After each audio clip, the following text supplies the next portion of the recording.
Welcome to Sacred Magic. Violet is on a quest to bring sacredness back into our everyday experiences. Anyone can have an extraordinary life when they are able to tap into their sacred magic within. Violet and her guests will be sharing their divine passions, inspirations, and stories of connecting with their sacred magic. We are so happy you have joined us today. Let's get started with your host, the magical creator of Discover Your Spiritual Gifts, Violet Rain. Hi, everyone. Welcome to Sacred Magic Podcast. I'm your host, Violet Rain, and I'm so excited today. My guest is Rose Wippich. She is a Holy Fire Third Karuna Reiki Master and Teacher, Yoga, Qigong instructor. She's also a host and creative energy behind the podcast Chat Off the Mat, which is really awesome. Like many spiritual warriors, she has faced many challenges, including breast cancer, that have made her aware of the importance of self-compassion and self-care. Qigong, yoga, and Reiki have helped her work through challenging life and health situations by providing physical and emotional stability and healing, helping her to maintain a positive attitude. I love that. I love that. So how long have you been, Rose, how long have you been a Reiki master and used these energies? Had you always leaned in, or did something lead you to look for alternative ways to kind of support you? Yes, I love this question. I thank you for asking. So many years ago, I was going through, let's say, over 20 years ago, I was in my 30s, and I'm not in my 30s, and that was way, way long ago. I was going through a very tough time in my life. I'd lost my mom about 10 years prior. She died young of breast cancer. And I was just going through a tough time. And someone mentioned Reiki. It was during a yoga class, and yoga was very new at the time as well. And I was trying to learn new ways to help myself heal because I was just having a hard time with a few things. So I had a Reiki session with this person. I didn't know what to expect. And I was single at the time. I was laying on this table, having this session. The person was putting their hands on me, and I was feeling energy, and I was going in a very semi-conscious state. And then at the time, I saw a vision of my mom come to me and show me two baby bottles. And from that moment on, I knew I was going to have twin boys. And I have twin boys, and they came 10 years later. So this energy work that was happening to me started this intense healing journey for me. I started to practice Reiki or become a Reiki practitioner soon after that. I continued my yoga practice. I just learned how to heal on a deeper level, which then led me to here today. And I've been a Reiki master for about, I would say, close to 10 years now, but practicing Reiki for about 20 years. And it's been a great journey. I love the energy. And what I love most of all is as a master teacher, I can help others become Reiki practitioners. And that is what I love to do. Love to do that. I completely understand because I've done Karuna Reiki. I have done angelic Reiki. I've done fairy Reiki. I've created Reiki with the violet flame. I went through Reiki with 3 masters was really searching for that sacred teacher because I always felt like Reiki was such a very sacred process. And it was hard to find someone that really stepped into that beautiful sacred space of teaching it, because I feel like it is so reverent and honorable in what it does for us. It's so divine and so connected to source, divine, whatever you believe in.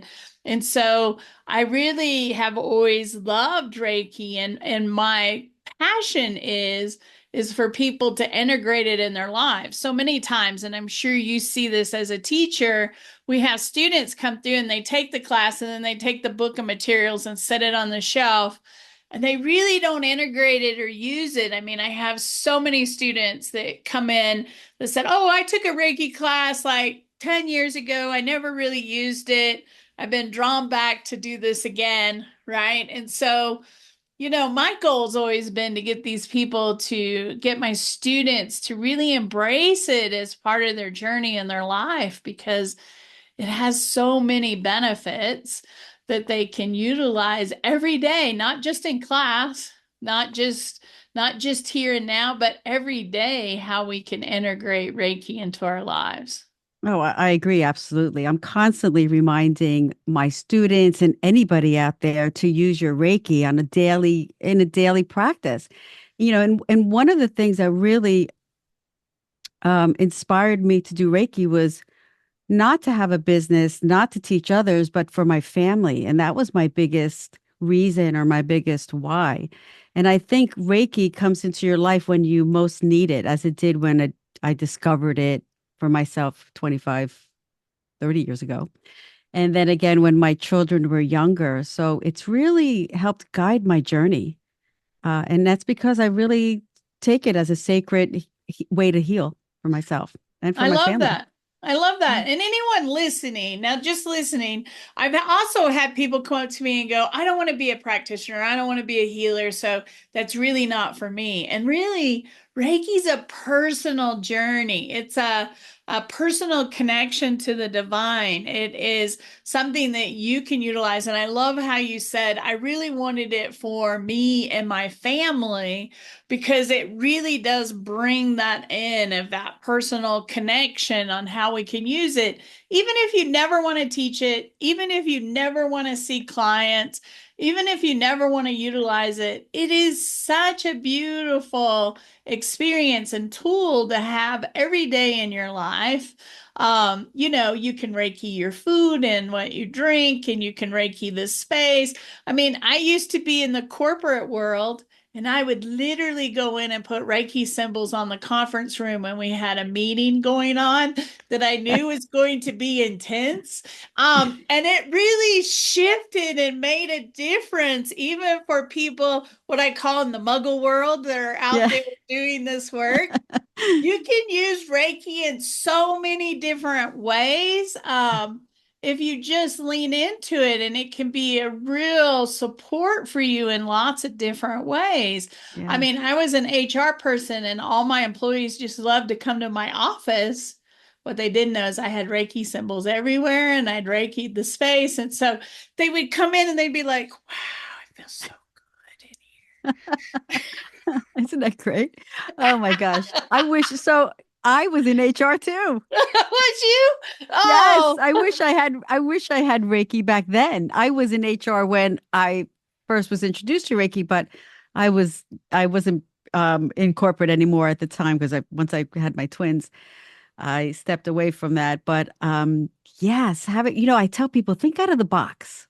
When you use Reiki, use it in your car, use it in your food, like you said, just use it everywhere, and you'll see a difference. And sometimes people expect a quick response or something quick to happen. I said, no, let it live with the energy, right?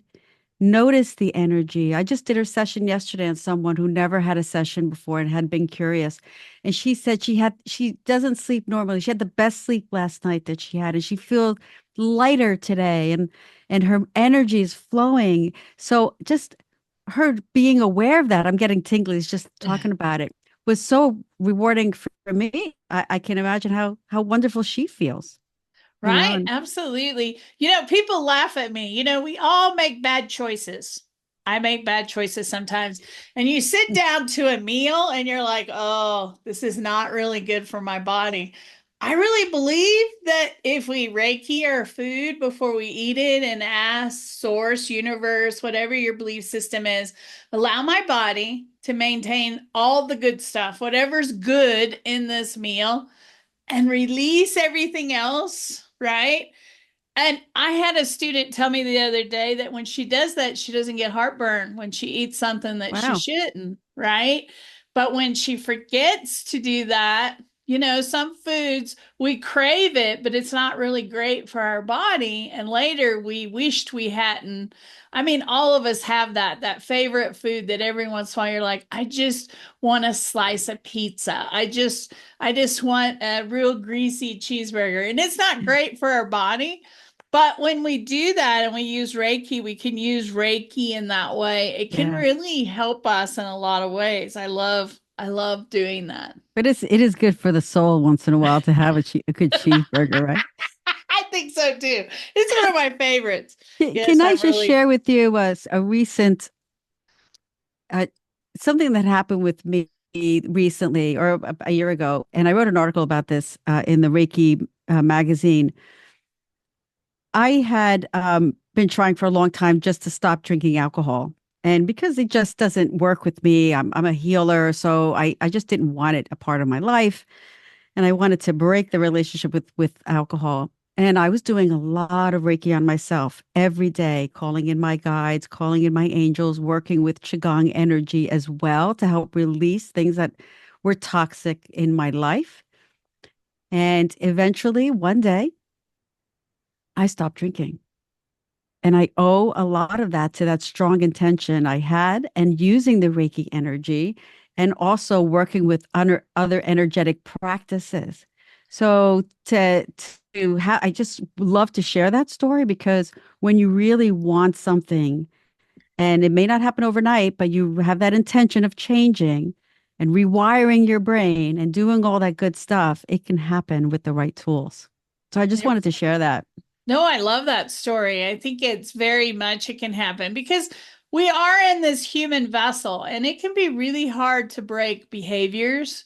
It can be really hard to break addictions where we crave something. And believe it or not, a lot of our food source is created for us to crave it, unfortunately. And so there comes that's kind of this human aspect that we have here that we want more of it. Sugar's a big one when we love sugar, like I do. I love chocolate cake. It can be very much a craving of that. And so using these tools and asking for help is the best way to kind of move through. So, Mm. Rose, share with us because you've overcome lots of challenges in your life. How has Reiki supported you, and what would you tell someone that's facing either challenges with their health, their life, whatever, how Reiki can help them? Well, when I think about Reiki and how it has helped me, I find that it has been a constant source of support, inspiration. It's always there for me, and I always know that it is something that I can do for myself without relying on others. So when I was diagnosed with breast cancer, for example, my children were very young, and my mother had passed away from breast cancer, so I was worried. My kids were 7, but I knew I had the tools, and I knew that I can help myself. There wasn't anything else I can do, but I had Reiki, and using Reiki every day and other tools like guided visualization helped me move through that process, and I believe it helped me heal better than I would have if I didn't have Reiki in my life. So yeah, so Reiki has been a source of so many good things for me. I sometimes I say Reiki is like my best friend. It's always once you are a Reiki practitioner, you are always a Reiki practitioner, and it becomes so ingrained in a part of you. And it's really opened up me to meeting a lot of wonderful people as well, and for me to help other people and guide them on their Reiki journey. And that's been really rewarding as I well. love that. I love that. In 30 years ago when you started, or 20 years ago when you started down this path, Reiki wasn't as popular as known as it is today. I mean, it's people kind of understand what it is. It's very seldom now that you meet somebody that goes, "What is that?" Mm. Most people have heard of Reiki or they have an understanding on some level of what Reiki is. And so I love the fact that more and more people are utilizing it in their lives. And like I said earlier, even at work, you can use it, to have a better day or to clear when the energy feels really tough at work in the space of just asking the Reiki to kind of move through to anybody that's open to receive it or just to settle the space, the energy in the space.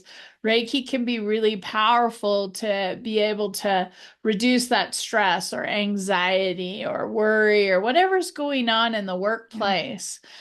Because I know there are people listening, they're like, oh, how can I use this at work to make my day better, right? So Reiki is such a beautiful way to do that. So one of your things on your form that you filled out was, how can we reinvent ourselves at any age? What does that look like? What are some tools that we can do to reinvent ourselves at any age? I love that question. Well, I work with a lot of women who have worked in corporate for a long time and then maybe raised their children, and then they're looking to do something different, or they know deep down inside that there's a calling. They just don't know what that is. And I encourage and work with people to let them know that they can do anything that they want, anything that they're passionate about. And set the intention, set the goals to find that path and move in that direction. For example, for me, I became a yoga teacher at the age of 55. I had been practicing for a long time. I was a realtor and I did not like being a real estate agent. I did not, it was not in alignment with my greatest and highest path or truth. And I became a yoga teacher at the age of 55. It wasn't easy, but it was something I wanted to do. And I am so happy that I did that, because now I help teach others. It's the same with being a Reiki practitioner or master. If you love to do it, or if you feel that is something you would like to try and you're curious about something, that's the big thing. If you're curious about something, then allow that curiosity to open doors for you. And you never know what you may find on the other side of that door. It may be something that you love to do. And even if it's a side hobby or a side gig, try it. And it may be very life-changing. And I love that. I love that too, because a lot of people today are looking to do something that fulfills their heart, their soul, that gives them real purpose, that they can give back. And I always tell people, even, sometimes we get into jobs where we need that financial security, and I get that, right? That's important. But as a side gig, as a weekend gig, as an evening opportunity, you never know where spirit's going to lead you. And by starting in those small steps can really lead you towards something. I also think in today's world, especially since COVID, that there's more opportunity to possibly work part-time in your profession and then do this part-time and have this, if that's where your heart leads you. So, a lot of times we close down opportunities because we tell ourselves it's not possible. And the one thing I've learned on my journey is everything is possible. There is no lack of opportunity when you allow spirit to guide you, and you can move through that fear and trust, because on the other side of that is the golden nugget. All of us have come up to roads where we've been afraid to move forward. Well, we can't do this, or we're not worthy, or this will never work. And we can tell ourselves all those things, but the opportunity shows up because spirit's like, are you ready? Are you ready to move through that fear? Because there's a gift on the other side of this fear if you'll just take the step forward and not back up. And so, get somebody that can support you, that can encourage you, that can inspire you and motivate you. Fill your life with those people that are going to, push you forward and support you along the way, because our life, we have choices. It's a choice on what we choose, and you get to choose what that looks like. Yes, I love that. That's amazing.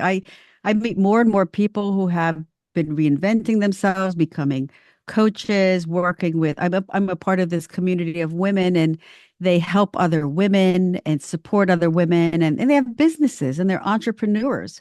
And some of them have full-time jobs, but they're doing this stuff. And people like yourself that have this podcast and other things that you offer. I mean, this is what it's all about. It's people supporting other people on their journey. And if we think about 30 years ago when we started on this journey, there was really nobody supporting us. There was nobody supporting me. You know, I went to the self-help section of the bookstore and pulled out books. And, you know, that's when I read them, but there wasn't really a lot of people, very few teachers that we can really connect with that were local and that were doing this work. So That's true. now we are connected and Yeah, take we can help. advantage of that because we're shifting. We're in the age of Aquarius, which is shifting the energies of this planet. Thank Yeah. goodness. Yeah. And it's bringing in that balance of both masculine and feminine. It's time that women lean into their power, their empowerment centers. For so long, in order to feel like we were successful, most of us turned to be more masculine, being that leader, that structure, that decision maker, and we left behind what makes us the beings that we are, which is that compassion, that nurturing energy, that drive of creativity that we have in that feminine energy. And the Aquarian age is really bringing us into that so we can embrace that divine feminine. So you also have on your sheet the divine feminine, how to step into that. So we're moving to this age that's changing everything. So what are you seeing as people step into that energy? Well, I see them coming into more in alignment with their authentic self. You just said that, you know, we work in corporate and we work in environments where there's a lot of men. And what we have to do is we have to mask ourselves in order to be more like them. But now we're just letting that go and being ourselves. And we're feeling more empowered to step in our own truth. And I'm currently writing a book. And it is a book that is for women who are moving into or transitioning into the crone years. Now, this is we have the maiden and then the mother and the crone, which is after menopause. But since I hate that term crone, and I don't like that they picture that as a woman who's old and gray and hunched over, I am reinventing or rewording or relabeling that as stepping into your empress energy.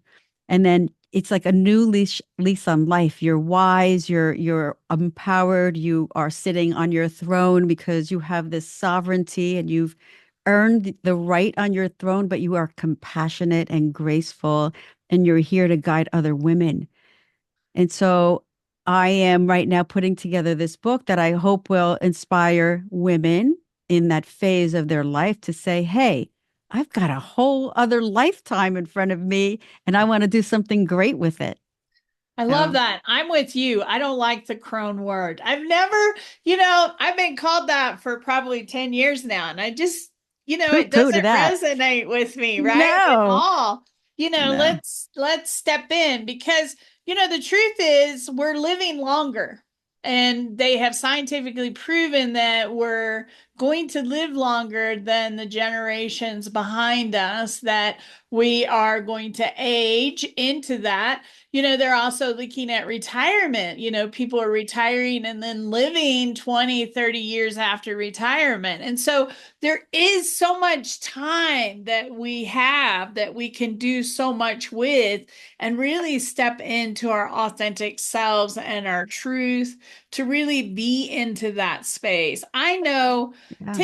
10 years ago when I got married to my husband, I'd been in that corporate world for 30 years. And as a woman in the middle of corporate, which was all masculine energy, I knew that I had stepped in to be more masculine. And when we got married, I said, I want to step into my divine feminine. I don't know exactly what that means for me. I don't know exactly what that looks like, but I would love to have your help and support as I shift, because it is a shift of reinventing ourselves. It is a difference of understanding that, because when I was in the corporate world, I couldn't show emotion. I couldn't show compassion. That was seen as a weakness. And I would literally pinch my leg in meetings till they were black and blue so that I would not show any emotion in anything that was happening. And guess what? Our emotional side, our heart side, our compassion side, that tenderness, that nurturing is what makes us as powerful as we are. And so being able to lean in as a woman and say, if I cry today, it's okay. If I show compassion for someone and I cry with a client as they cry, it's okay, because that is really supporting them and stepping into that tender side that we hold as women, which is our strength and is our power if we just look at it in a different way. So I love that you're shifting that crone world to Empress, and the person that's Empress is creative energy. Yep. It's Abundance, fertility, fertility. abundance, and all of that. It's that mother energy that has the wisdom with it, right? All of the Yeah. wisdom and knowledge of the universe. And I love that. I can't wait. I'm gonna buy the book. I think All that would be right. awesome. I think that would be awesome. Thank Well, you. Rose, share with everybody some of the things that you offer personally. We'll have your website at the bottom of the video, but just share with us, if we wanted to connect with you and really work with you, what does that look like? Sure. Well, I would like to mention my podcast. It's called Chat Off the Mat. And I invite guests like yourself, and you're going to hopefully be a guest of mine in the future, near future, I love that. to share their expertise and their passion for, different metaphysical or modalities that they utilize to help inspire people on their healing journey. And then I offer free monthly workshops on empowering your energy, because I work a lot with energy. I consider myself an energy alchemist, utilizing Qigong and Reiki as energy tools. So we do a free workshop every month on that. And we also talk about something like the full moon, because the full moon has energy, and other ways to protect our energy. I also have an online course called New Energy, New You. It's all about energy, right? And then I could also work with you with Reiki. I offer Reiki healing sessions / coaching sessions, because I feel that Reiki is more than just providing someone that energy work for an hour or 45 minutes and then letting them on their way. I mean, there's so much to talk about and unpack, because Reiki really starts to allow people to ha- their energy, just their emotions and things start to flow out of them. And they need someone to talk to and understand what that is when that's happening. So I do Reiki and coaching sessions as well. So do you do those online as well as in person? Yes. I do those Awesome. online, yes, as well as in person. I It's all love on my that. website. Yeah. I Thank love you. that. So, Rose, thank you so much for joining us today and sharing a little bit of you and your journey and what you offer and your perspective. I absolutely love the conversation today. I hope you'll come back and see us again in the near future. I would love that. Me too. Yeah, it's been an amazing. And thank you for watching. Thank you for checking us out, following us on your favorite channel. Please comment and like at the bottom. I love seeing comments and feedback on our podcast. And I wish you a sacred and magical week, and hopefully we'll see you really soon. Thank you for joining us. To find out more about Violet, head over to discoveryourspiritualgifts.com. You can also send a personal message to Violet through email, violet@discoveryourspiritualgifts.com. If you love the show, subscribe to our podcast on Apple Podcasts, Google Podcasts, or Spotify. Until next time, remember, we are meant to have abundant and joyful lives. We hope to see you soon at Discover Your Spiritual Gifts.